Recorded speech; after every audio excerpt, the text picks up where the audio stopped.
Magandang umaga kay Ilocano. Nandito tayo sa ilog kung saan tayo po ay mangunguha ng isda. Ayan po guys, ang ating kasama na si Pedro. At nilalagay niya ng net para matrap ang mga isda. Ayan, ang ating kasama guys sa paghuhuli ng isda. Ayun, ilalagay niya yung net. Yung sinasabi nilang sa Ilocano, yung tabukol. Yung tabukol na sinasabi nila. Ayan po guys. Oh, di ba? Tingnan natin kung makakakuha ng isda si Pedro. Oh, di ba? Medyo malayo ang aking pagka-video guys at hindi ako makalapit dahil baka mabasa ang aking cellphone. Ayan po guys at titignan na lang natin kung paano siya kumuha at nilalagay niya yung net. Oh, di ba guys? Paikot-ikot siya, nagmikos-mikos na lang. Oh. Yo, di ba? Ginaganyan niya yung tubig para yung isda ay pumunta dun sa trap. Sana naman at medyo tanghali na. At hanggang ngayon ay wala pa tayong nahuhuli.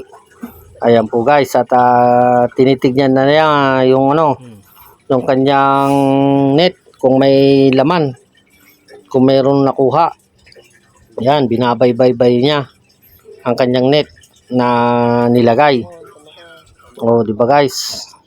Ganyan po ang paghuli ng isda. Ayun oh, may tumatalon-talon. Oh. May tumatalon-talon na isda. Di ba? Oh, tumatalon talaga. Mayroon nga. Mayroon ang isda. Magaling din. Magaling din ang mga isda. Tumatalon-talon. Oh, di ba guys? Ayan. Talaga namang ang hirap din maghuli ng isda. Pero kahit papano guys, ay pagkatapos nito ay magkaroon tayo ng pang-ulam. Ayun, tumalon. Ayun oh, may nakuha siya. Nilagay niya sa kanyang damit. Oh, di ba? Ayos. Mayroon na tayong pang sinigang mamaya. Di ba? Talagang puspusan ang kanyang paghuhuli. Oh, talaga naman. Titingnan niyo. Uy, yun oh, tumalon. Ang galing din. Ayaw pahuli ang mga isda.